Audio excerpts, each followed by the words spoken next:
Greetings, Earthlings! Today, I wanted to talk a little bit about learning to appreciate media that I don't necessarily like all that much. Now, this doesn't necessarily mean my opinion changed on this media, it just meant learning to appreciate it a little more. Sometimes that's meant seeing the artistic merit in this media, and sometimes it meant seeing why others liked it. Sometimes it meant seeing why it's so popular, why these particular pieces of media are popular. So this video is going to involve the first instance of what I'm going to be doing for these videos, and that's me world hopping a little bit based on the topic. So for this video, I'm going to talk about two different pieces of media that I like, both of which are pretty popular. First is going to be an anime series, and the second is going to be a popular comic book, both of which have been pretty influential. So first, I'm going to talk about Neon Genesis Evangelion. Now, when I first watched Evangelion, it was because a friend had recommended it to me, saying that it had helped them get through a tough time. And this was something that I've heard pretty universally. It was a first series they saw that depicted themes of mental health and depression and whatnot, and as a result, it's very important to them, near and dear to their hearts. And then for others, they went in expecting a mecha anime and then got these deep psychological themes, these bits of Christian imagery and all that, and and as a result, they love it to death, and it's, but I went and watched Evangelion, and I walked away from it, and I didn't exactly see the appeal. I was expecting this grand anime. I was expecting this, anime that people had talked about and said was this amazing thing, and yet I didn't really care for it, Now, could I say why? I mean, there's definitely a few reasons. The first was that, it did not reflect depression as I was experiencing it at the time. And the second was, I think definitely, what it had to say was stuff that I don't necessarily think it was stuff that I, was willing to listen to at the time. I think I was a bit of an Asuka. I think it was a bit of a jerk. But that said, I appreciated a lot of what it did, and I was like, you know what?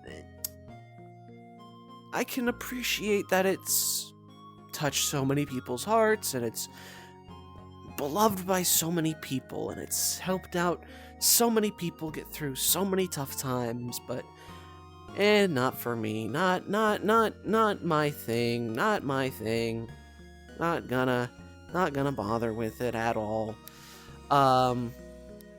So I didn't really think much about it, but then it really kept bothering me. It sat in the back of my mind. Why don't I like Evangelion? Why don't I like it? Why don't I like this show? The show that everyone seems to love, that sparks debate on the internet. So I kept thinking, and why is it popular? Why is, because stuff doesn't necessarily get popular without a reason, usually it's in the right place, right time, or what have you. So I kept thinking, and the first conclusion I came to was, okay, well, it has to have been the first piece of media that a lot of people encountered that dealt with a lot of these themes. And I thought, well, the first piece of media, specifically with a great degree of compassion, because a lot of media can deal with these themes, but it might not necessarily deal with those themes with a great degree of compassion. Like, I'm sure we've all seen something where it tries to talk about, character's depressed, and it's just like, you just gotta get over it. Or it tries to talk about therapy, and therapy's the solution, or this, that, or the other, and it doesn't really have a lot of nuance to how it talks about mental health or whatever, especially for people who have actually dealt with those issues. So keeping that in mind, Evangelion, having a very compassionate look at mental health through its characters, I'd imagine that was, made a lot of people feel seen. So that was kind of the first conclusion I came to. Because for me, first time I saw mental health dealt with it in a compassionate way was video game MegaMan Star Force. And that game, does it through the lens of, like, henshin heroes, magical girl type stuff, in the same way Evangelion does it through the lens of, giant robots, mecha anime stuff. And from what I understand, it's a deconstruction of mecha anime. And I can't talk about it through that lens because I'm not a huge mecha anime enthusiast, so I'm not qualified to talk about it as that, and I don't appreciate it from that lens yet. I'm sure I'd appreciate it more if I watched mecha anime from before Evangelion.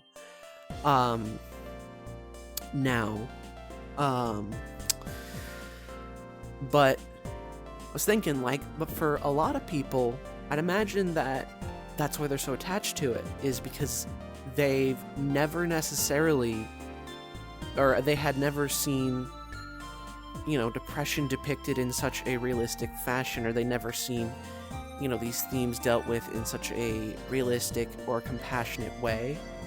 And here comes Evangelion basically saying, well, there's a way through this, but also, in a way, saying it's okay to not be okay. And then I quickly learned in discussing it, there's a reason. Now, I'm gonna also preface this in saying that I was surprised at how many people, when I talked about me not necessarily being the biggest fan of Evangelion and why, how seldom I got a lot of pushback for it. The biggest bit of pushback I got was the fact that I didn't watch End of Evangelion, but at the time I watched it, I don't know if this is still true, but at the time, because I don't do a ton of research for these videos. I do research when I go into a lot of pieces of media, but I don't do them when I do these podcast type dealios. But at the time it said End of Evangelion was an alternate ending made for the compilation films, because the original ending was a lot lower budget and too esoteric and had not been well received. So they wanted a more action-packed ending to the series that would make more sense for film. So I kept thinking, it's an alternate ending if you don't like the ending of the series. Something you can watch after watching the end of the series, you can understand why an alternate ending might be necessary. But I watched the ending of the series and I was like, I'm pretty satisfied, actually. I didn't mind it. It was esoteric and it was interesting. And that was something that I really appreciated, was that the creative team had enough faith in their audience to think on it enough, to think on that ending and to try and take away meaning from such an abstract ending. Despite the fact that I felt like its messaging was pretty obvious and pretty clear, but at the same time, it's got a lot of really cool abstract imagery, and it's really entertaining, or at least I did. I found it entertaining at the time. But the biggest piece of pushback I got was that I didn't watch End of Evangelion. And obviously I got some people who were like, you're just being a contrarian. And I'll be fair. There's a part of me that is a little contrarian in nature. I mean, come on. Alien, remember?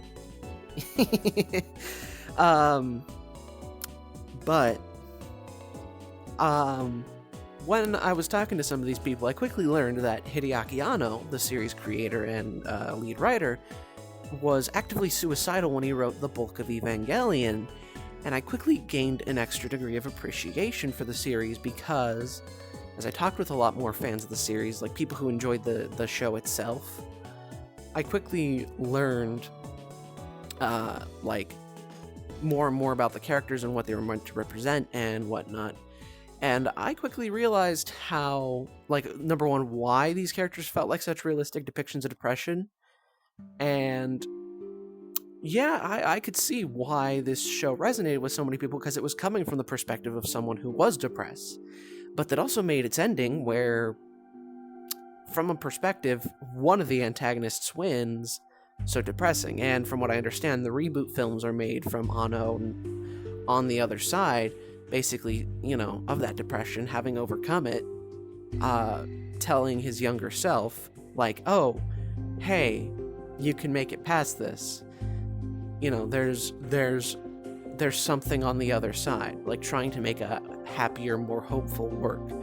Now whether or not he did that successfully, I don't know, but I thought that was really cool. It sounded really cool, and I gained more of an appreciation for Evangelion as time wore on and as I discussed it more. And mind you, one thing I always appreciated was the animation. It's a very gorgeous show. It's got a lot of fun visual designs. All the angels and all the mecha, like they look cool. Like, you want to get the action figures. You want to get the merch. Like, there's a reason that they sell a ton of Evangelion merch, you know? There's a reason that, Evangelion is a show that people are still talking about and they're still buying merch of, because it's got a lot of fun visual presentation. It's just a really cool, show on the visual side of things. And it's really well animated, and I can always appreciate traditional cell animation because it's not exactly something you see much anymore. It's an art that's not really around anymore. And like I said earlier, that ending, I actually really liked it, but I feel like now that I've learned more about the show and I've discussed it, I feel like if I watched the show a second time, if I rewatched the show and took into account Evangelion, End of Evangelion, I mean, if I watched End of Evangelion in addition to that, potentially the reboot films, I do half wonder if I'd actually enjoy it a little bit more. That is the question. Would I enjoy Evangelion overall a little bit more on the rewatch, now that I know a little bit more about the production and a little bit more about the show as a whole, and just now that I've reflected more, about it, like, because some pieces of media, they're kind of meant to be consumed more than once. You're meant to go through them more than once to really enjoy them. Now, at the same time, there's something to be said, like, really, if you don't even enjoy it on the baseline the first time through, you have less incentive to go through it a second time, right? And actually, you know what? Now that I'm thinking about it, I'm thinking about MegaMan Star Force because of the fact that, as I mentioned earlier, that was, for me, what Evangelion was for others. It was that piece of media that discussed mental health in a very compassionate way, and I'm thinking I'll do a future video on that. But Evangelion is all about characters who yearn for connection, and yet they don't know how to approach that. It's all about these characters who they desperately want to connect with other people, and yet they don't know how to connect with other people. And at the same time, they also fear what'll happen once they connect with other people. They fear that hedgehog's dilemma, and there's depth in that. And actually, yeah, I appreciate the depth in that. And that's why I think if I rewatched it, I'd probably like it a lot more. Meanwhile, MegaMan Star Force, it's a lot about character. It's all about characters who have purposefully isolated themselves, who they don't want connection, but they need connection to move on from the problems that they're facing right now, that are causing them to be so sad, that that's causing them all this grief. It's fundamentally about grief, and the source of their grief is something that they need to overcome via connection. So connection is less a want and more of a need. It's a necessity. So both advocate for connection, just in different ways, and I think be interesting to do a comparative analysis. So on the one hand, I kind of want to do like discussion of MegaMan Star Force, and on the other hand, want to do like comparative analysis. I don't know, would those be interesting? Yeah, I'll have to think. I'll have to think and thonk. But I digress. That being said, that's all I gotta say about Evangelion. So let's move on to the other thing that I wanted to talk about. The other piece of media that, although I didn't necessarily enjoy it my first time through, I do appreciate from an artistic standpoint and a bit more of an analytical standpoint. And this is actually something I've gone through more recently, compared to Evangelion, which I went through years and years ago. That being Alan Moore and Dave Gibbons' Watchmen. Now, Watchmen's a very influential comic story, I know, and it's a story that people love to death, but it's one that, from the outset, I could already tell I wasn't enjoying, even just a few pages in. I honestly could not say entirely what. No, I could say why. That's the entire point of me making a video. So the biggest reason is,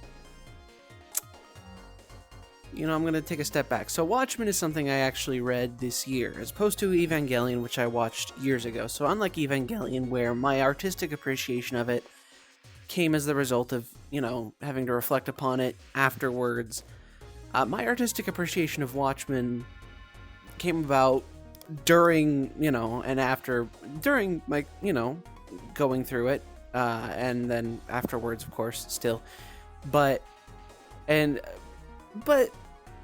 my dislike of it was a lot more immediate, whereas my dislike of Evangelion wasn't as I would say as intense as my dislike of Watchmen. With Watchmen, I would say I don't really see the appeal. With Evangelion, I'm gonna put a little pin in that. First of all, I'm going to preface this by saying I tend to prefer stories that are a little more hopeful, that say something a little more uplifting.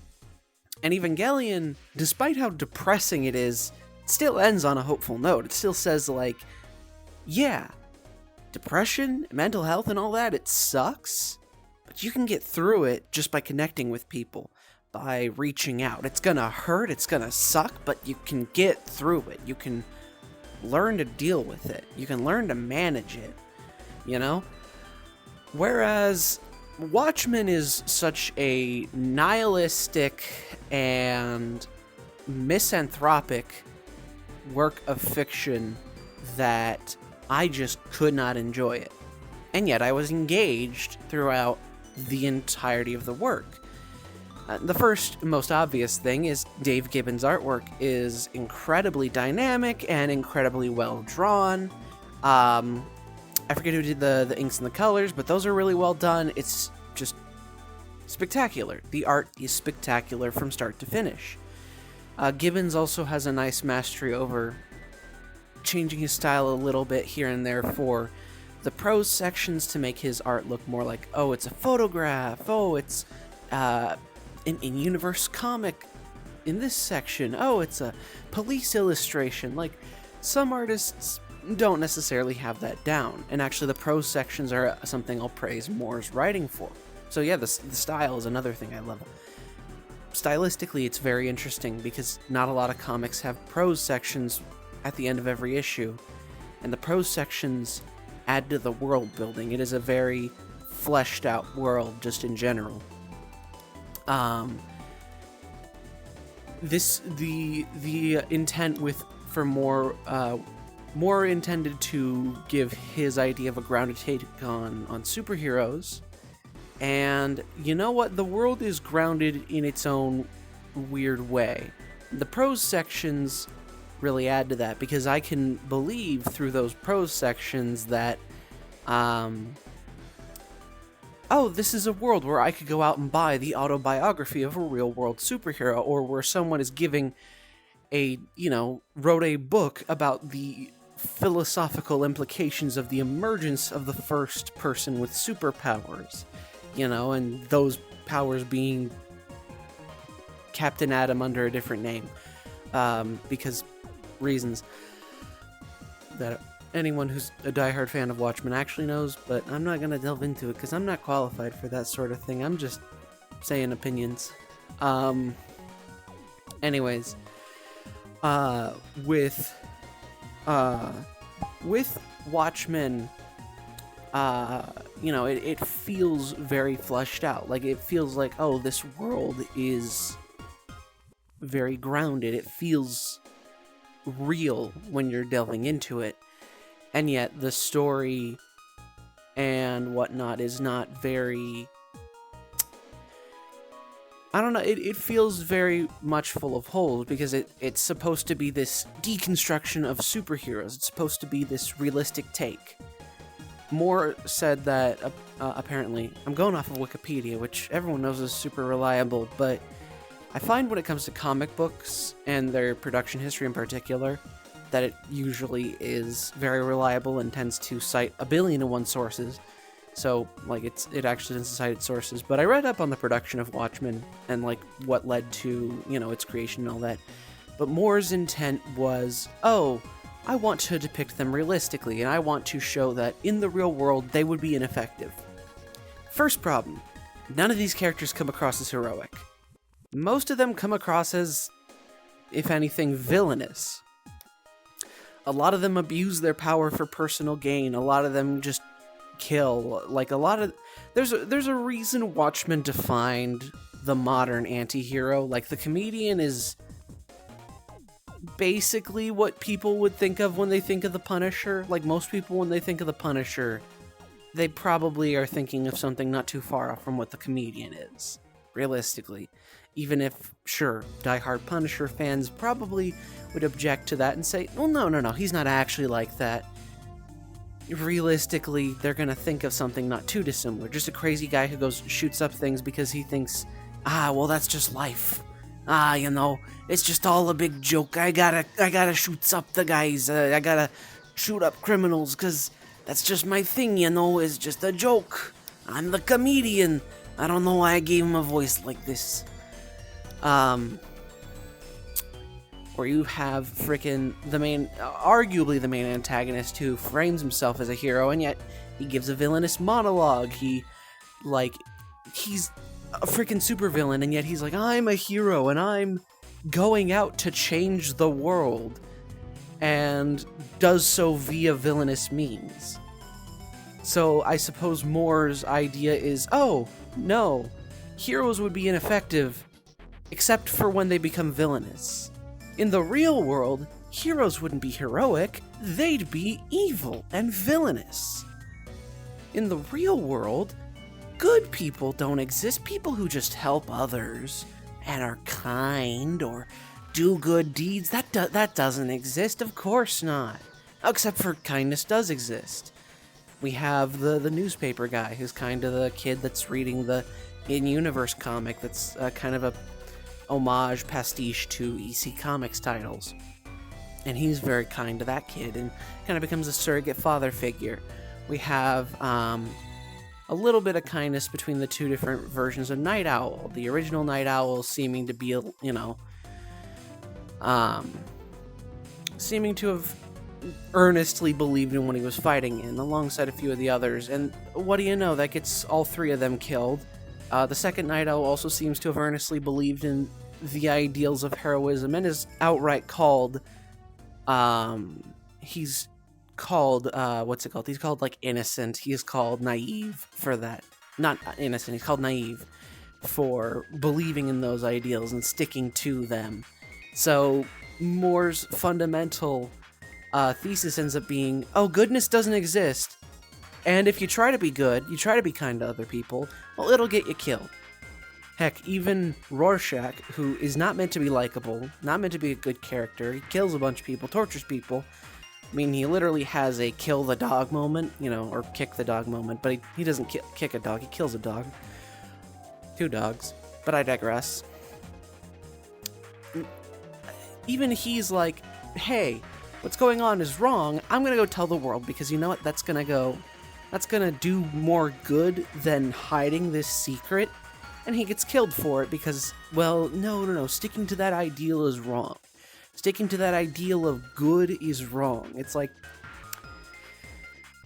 it leaves a bad taste in your mouth. You walk away from Watchmen and it's like, man, I read a story that says everything sucks and everyone sucks. The world is, it just says the world sucks, humanity sucks, life sucks. There's no goodness in life. It's not a fun story to read. It's not a good story to read. And yet, a lot of people would say, well, what's the definition of good writing? And having studied English myself, one very common one very common metric is, did the writer accomplish what they set out to do? And in Moore's case, that was deconstruct superheroes and show that they would be ineffective in the real world. Yeah, he was successful in doing that and putting forth this nihilistic version of superheroes, of specifically the Charlton Comics characters, and this very misanthropic world where it's just humanity is terrible all the time, and maybe there's a couple good people here and there, but those people just get killed for trying to be kind in a world, that's just so dang cruel. And man, humanity's terrible, isn't it? Everyone dies at the end. Isn't that just what you want? And then again, the art's great, and again, the formatting's great. Like, it's an incredibly well-executed story. It does not fail in that. So artistically, it executes itself well. It comes down to a matter of taste then. I just don't like it, even if it's well executed. So, I appreciated it while I was reading it. Like, I would set it down and be like, wow, that was really good. It's really good at plot twists, too. Like the rather famous moment where Ozymandias is delivering his monologue, and the Night Owl is like, well, we're gonna stop you, and he's like, stop me? Or I know he's like, he says something to the effect of like, well, why are you doing it? And he's like, doing it?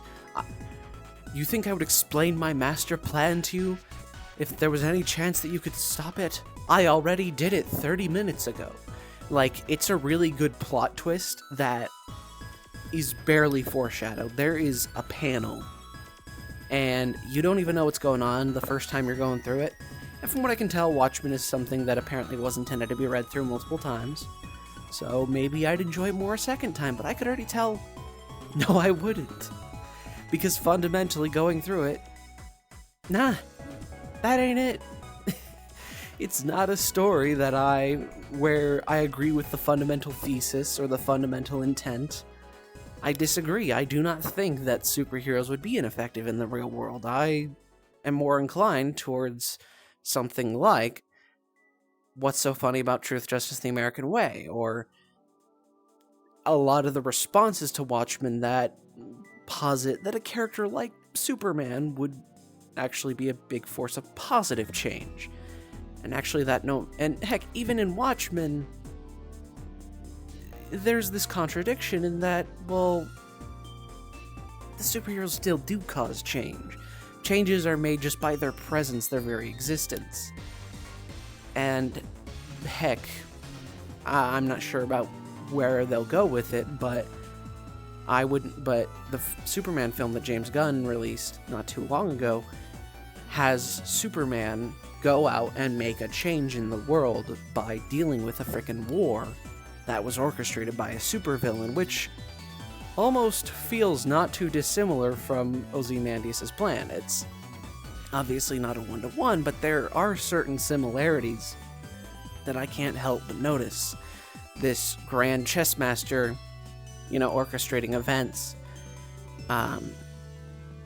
And what do you know? Superman puts a stop to it, whereas none of the other characters in Watchmen put a stop to the plans of Ozymandias. And no, Superman's not Superman, Dr. Manhattan are not meant to be representative of each other. Dr. Manhattan is meant to be he's meant to be a parallel to Captain Atom, because originally all the characters in Watchmen were meant to be Charlton Comics characters, but that's neither here nor there. But it always bothers me when people are like, oh, Dr. Manhattan is like how Superman should be and how he actually is, and blah, blah, blah, blah, blah, blah, blah. And I'll admit, some of my disdain towards Watchmen also comes from knowing how everyone looked at it and was like, this is how comic books should be. This is how superhero media in general should be. And just ran with it and just said, clearly everything should be violent, and we should have a bunch of violence, gore, sex, blah, blah, blah, blah, blah, blah, blah. Everything should be depressing and dreadful and terrible, and you shouldn't have any fun reading it, and we shouldn't have anything deeper beyond telling you that the world sucks, and we shouldn't try to have any deeper meanings, and everything should be a deconstruction that doesn't do anything deeper beyond being a quote-unquote deconstruction. And even then, the deconstruction doesn't really... It's not something where you want to read it a second time through, where it has anything to say about anything, about life. It just has something to say about beyond, ooh, man, humanity sucks. The world sucks. Everything sucks. I could rant all day, in all honesty, and I'm ranting in circles, as you can probably tell, because I just don't like Watchmen. But as I said, I can appreciate that it did what it set out to do. It did it very successfully, and it did it so successfully that I don't like it. And, again, the panels and the art are very successful in doing what they want to do. They're very successful in being cinematic and being dramatic and being emotional and drawing you into the story. The characters feel believable in how incredibly dislikable they are. Goodness gracious, they are terrible people in such believable ways. I mean, I swear, sometimes it's like, man, I can think of people I know that are exactly like this.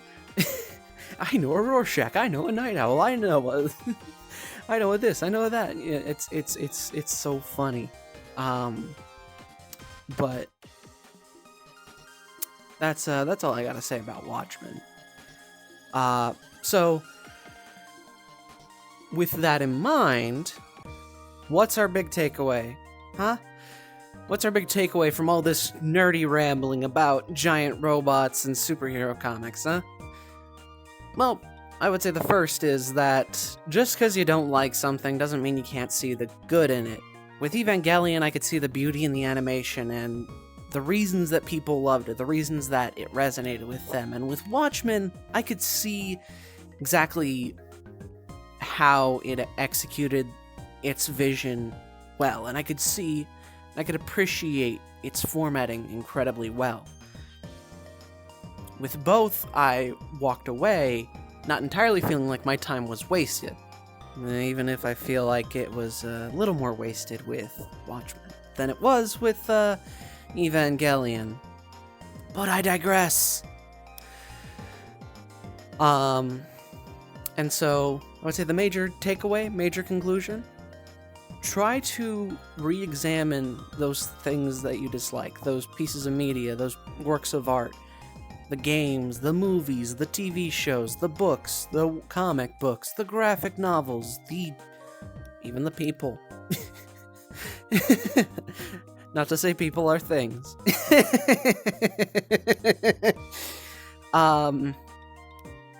And just try to find the positives. Try to find reasons why someone else might like them. Or try to see what merit there might be, because not everything is without merit. Not everything is without artistic merit in particular. One thing that I've come to dislike about criticism on the internet is the use of the word objective in criticism of art in general, saying something is objectively good or bad. The thing is something can't be objectively good or bad. A film cannot be objectively bad, because objective means it's a fact. It is not a fact that something is good or bad. It is subjective. It is an opinion. I can say it's objective that it was received well or poorly. I can say it's objective that it's popular or it's influential. Those are objective facts that can be proven. That, a bunch of stuff was inspired by Watchmen. Evangelion also inspired a bunch of stuff, and that both of these series have huge fan bases, and that I don't like them. Those are both objective facts. I don't like them, even though they're popular pieces of media. The usage of the word objective cuts out the possibility for other perspectives to enter into discussions. People who like underrated things, people who dislike overrated things. people who might be a little middle down the road, people who might see something that, is praised by a lot of people and might dislike that one element that's being praised, or might like an element that a bunch of people are dunking on, even if it's something that everyone loves. Maybe there's a particular joke or piece of bad CG in a film and people are dunking on it, but someone found that charming or thought the joke was funny.